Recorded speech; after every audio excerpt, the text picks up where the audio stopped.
guys, Kathy here. Sorry it's been a little while since I last uploaded a video. Work has been pretty busy, so haven't had time to do any filming, so this is actually the first chance I've got in ages.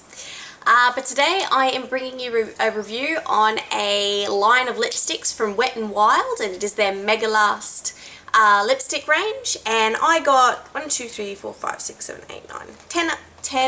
lipsticks from the range. I think there's 20 all up. If I was wrong, I'll put it down here, but yeah, I got a good mix from the lights through to the dark, so I could see how each one sort of works together, and tried out different wearing them in different weather, and also seeing what their staying power was.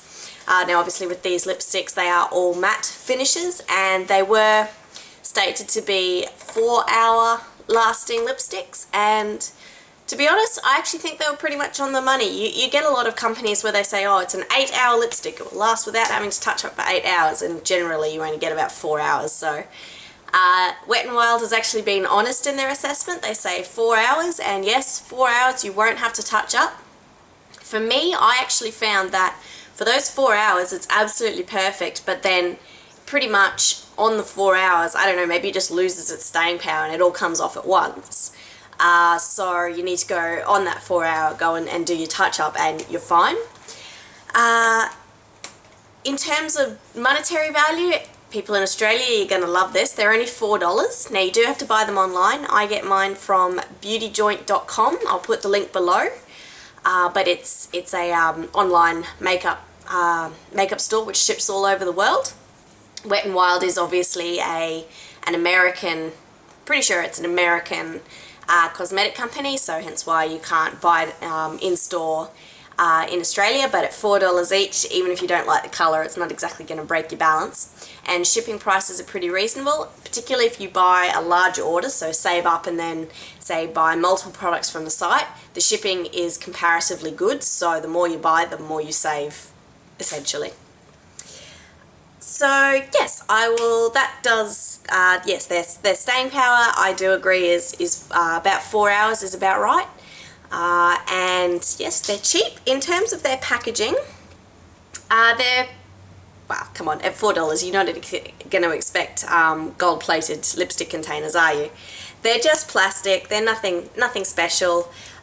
What I do like though is they do put the number as well as the colour on the bottom, because all too often you just get a number and you can't remember what the actual name of the product was. And they also give you a colour description on the bottom.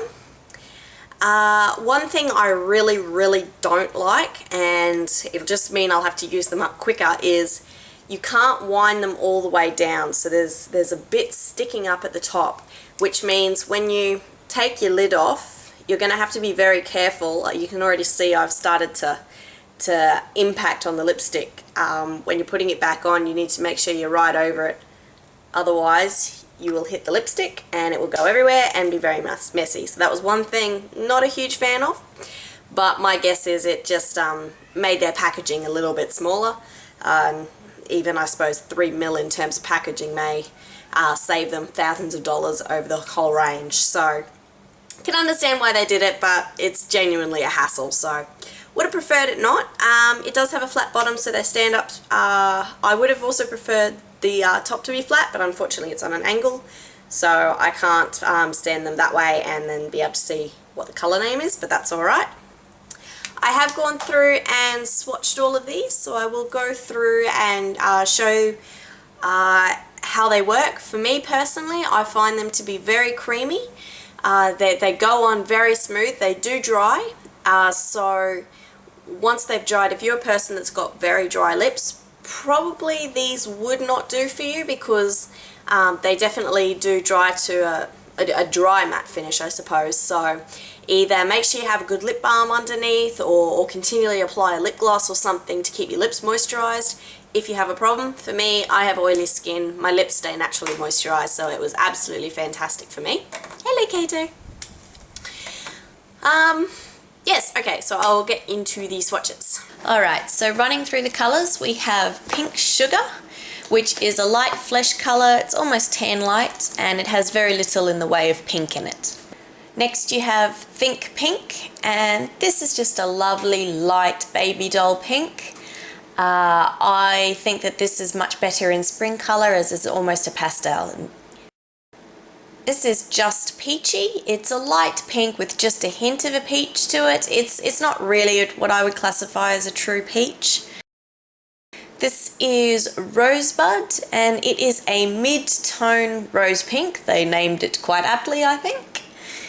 And just great every day. This is In the Flesh, and it's a mid-tone beige pink. It is quite similar to Rosebud, so if you're going to get one, I wouldn't necessarily recommend you get the other. This is Wine Room. It is a darker toned pink with wine red undertones, again aptly named. Next is Coraline. Now, in my opinion, there's not much of a coral in this. It's just a bright red, in my opinion, with more neutral undertones.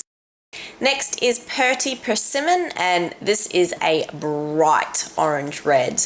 You don't want to be wearing this if you like subtle colours. This one really stands out. This is Stoplight Red. It's a cool toned red with slightly deeper toned. So not quite as bright.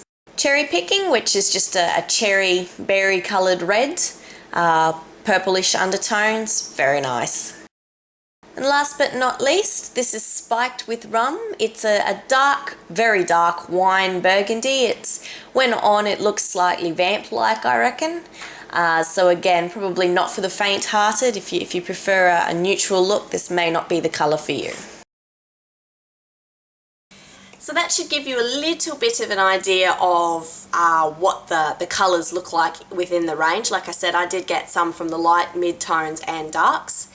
I did find that the colours in Beauty Joint don't actually, the little pictures they have don't accurately represent what you're going to buy. So I actually would recommend you go to the Wet n Wild website, have a look at the colour range there, pick it from there and then buy it from Beauty Joint.